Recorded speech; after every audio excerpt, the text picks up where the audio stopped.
सर्दियों की शुरुआत से पहले ही प्रदूषण से राजधानी दिल्ली का दम घुटा। AQI 800 के पार। राजधानी में 5वीं तक के बच्चों के लिए 2 दिनों के लिए स्कूल बंद। ग्रैप 3 किया गया लागू।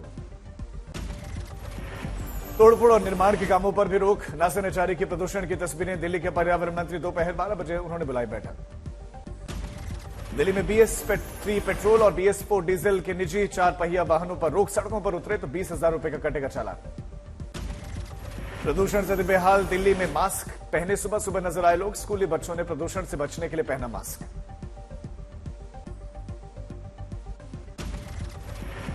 दिल्ली से सटा गाजियाबाद भी प्रदूषण से बेहाल। आसमान में छाई धुंध, सूरज की चमक पड़ी मध्यम। नोएडा में माइनिंग संबंधित सभी गतिविधियों पर लगी रोक। BS3 पेट्रोल, BS4 डीजल वाहनों पर प्रतिबंध। गुरुग्राम का भी प्रदूषण से बुरा हाल। हवा में तैर रही जहरीले धुएं की परत। PM 2.5 का स्तर 350, जबकि PM 10 का 670 के पार। फरीदाबाद का भी प्रदूषण से बुरा हाल। हवा में जहरीला धुआं खुला। प्रदूषण के मद्देनजर दिल्ली NCR में सुप्रीम कोर्ट ने पटाखों की बिक्री पर लगाया प्रतिबंध। दीपावली में आतिशबाजी बैन।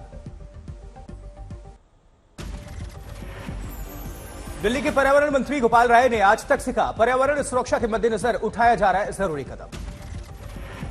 गोपाल राय ने कहा, कंस्ट्रक्शन साइट और DS3 और DS4 गाड़ियों पर दिल्ली में पाबंदी। आज से जो है कंस्ट्रक्शन जो है वो बंद किया जा रहा है। साथ ही साथ जो डीजल की जो गाड़ियां हैं उनको जो है बंद किया जा रहा है। BS3 और BS4 की गाड़ियों को बंद किया जा रहा है। नोएडा पुलिस ने big boss fame Elvish Yadav के खिलाफ दर्ज की FIR। जहरीले सांपों की तस्करी से जुड़ा मामला। पार्टियों में सप्लाई किए जाते थे जहरीले सांप।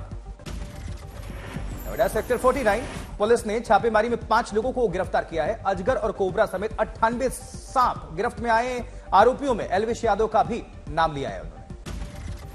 लोकसभा चुनाव लड़ सकती हैं अभिनेत्री कंगना रनौत। कहा, भगवान श्री कृष्ण की कृपा रही तो लड़ूंगी लोकसभा चुनाव।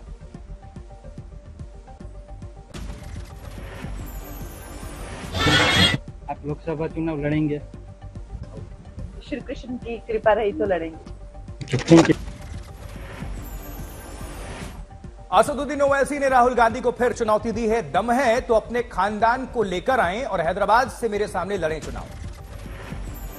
ओवैसी ने कहा, मैं असद हूं, टोपी पहनता हूं और दाढ़ी रखता हूं, इसलिए राहुल गांधी मुझे बिकाऊ बोलते हैं, लेकिन अपने दोस्त सिंधिया और जितिन प्रसाद पर खामोश रहते हैं। सफाई में मुलायम सिंह यादव की प्रथम जयंती पर बनेगा स्मारक। 9 एकड़ की भूमि हुई निर्धारित। संसद में सवाल के बदले पैसे मामले में एथिक्स कमेटी के सामने महुआ मोइत्रा की पेशी। TMC सांसद ने कहा कि मैंने तो कुछ गलत नहीं किया। एथिक्स कमेटी की मीटिंग से बाहर निकले BSP सांसद दानिश अली। कहा कि महुआ से पूछे जा रहे निजी सवाल बर्दाश्त नहीं। बीजेपी सांसद निशिकांत दुबे का महुआ मोइत्रा पर पलटवार। कहा कि संसद की एथिक्स कमेटी का TMC सांसद कर रहे हैं अपमान। महुआ मोइत्रा को मिला ममता बनर्जी के साथ। कहा कि यह राजनीतिक बदले की कार्रवाई। पटना में CPI ने बीजेपी हटाओ देश बचाओ रैली के सीएम नीतीश कुमार हुए शामिल। मराठा आरक्षण को लेकर धधक रही आग फिलहाल शांत। मनोज जरांगे पाटिल ने 90 दिन खत्म किया अनशन। अनशन तोड़ने के बाद बोले मनोज जरांगे। कहा कि अगर वो वादा तोड़ेंगे तो हम उन्हें रोकेंगे। मुंबई में करेंगे चक्का जाम। छत्तीसगढ़ में ईडी की बड़ी कार्रवाई। रायपुर में होटल में मिली बड़ी मात्रा में कैश। खुफिया सूचना के आधार पर छापेमारी हुई। चुनाव में खर्च करने के लिए UAE से आया था पैसा। छत्तीसगढ़ में आज जारी होगा बीजेपी का मैनिफेस्टो। गृह मंत्री अमित शाह रहेंगे मौजूद।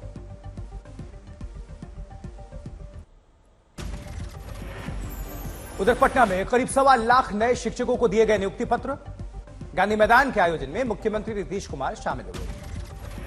उप मुख्यमंत्री तेजस्वी यादव का बयान। कहा, यहां हम लोग नौकरी बांटेंगे और बीजेपी वाले CBI और ED की रेड करवाएंगे।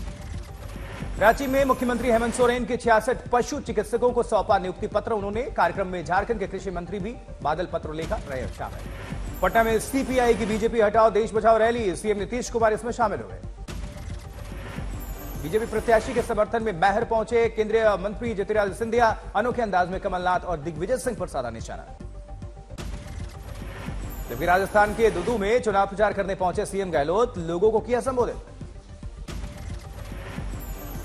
एमपी के टीकमगढ़ में मुख्यमंत्री शिवराज सिंह चौहान की चुनावी सभा, भारतीय जनता पार्टी उम्मीदवार के पक्ष में मांगे लोगों से वोट। जबकि एमपी के शाजापुर में केंद्रीय मंत्री नरेंद्र सिंह तोमर की जनसभा का कांग्रेस मौसम के अनुसार बनती है इंदु।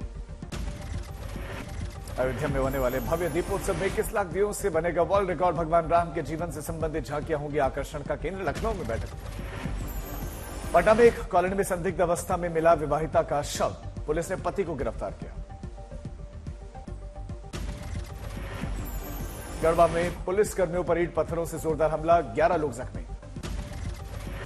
हनुमानगढ़ में रुपयों के लेन देन को लेकर युवक की मारपीट करके पीट करके हत्या कर दी गई। मामले में 2 आरोपियों को पुलिस ने गिरफ्तार किया। उज्जैन में 2 ट्रकों के बीच में जबरदस्त हादसा, दोनों ही ट्रक जलकर खाक। मेरठ में महिला के पति के साथ महिला ने पहले करवा चौथ की शॉपिंग की और उसके बाद जीजा के साथ हो गई फरार।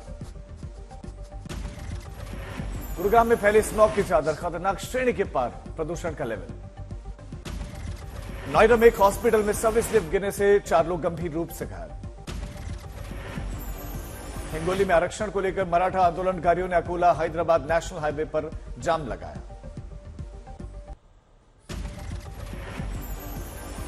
क्रिकेट विश्व कप में भारत की श्रीलंका पर धमाकेदार जीत। टीम इंडिया ने श्रीलंका को 302 रनों से रौंदा। पहले बल्लेबाजी करते हुए भारत ने 8 विकेट पर बनाए 357 रन। जवाब में श्रीलंका 55 रनों पर ढेर। वर्ल्ड कप में भारत की लगातार 7वीं जीत है। सेमीफाइनल में पहुंचने वाली पहली टीम बन गई है विश्व कप में। भारत और श्रीलंका के बीच मुकाबले के मैन ऑफ द मैच बने मोहम्मद शमी, 18 रन देकर झटके 5 विकेट। मौजूदा वर्ल्ड कप के 3 मैचों में मोहम्मद शमी ने हासिल किए कुल 14 विकेट्स। भारत की ओर से वर्ल्ड कप मैचेस में भी सबसे ज्यादा 45 विकेट लेने वाले गेंदबाज बने। सिद्धिविनायक मंदिर में दर्शन के लिए पहुंचे ऐश्वर्या, बेटी आराध्या और मां वृंदा राय भी नजर आए। साउथ एक्टर वरुण तेज और पूर्व मिस उत्तराखंड लावण्या ने रचाई शादी। शादी में नजर आए सुपरस्टार रामचरण और अल्लू अर्जुन। थिएटर्स में नहीं, डायरेक्ट ओटीटी पर रिलीज होगी पिप्पा। पाकिस्तान आर्मी से भिड़ते नजर आएंगे कैप्टन बने ईशान खट्टर।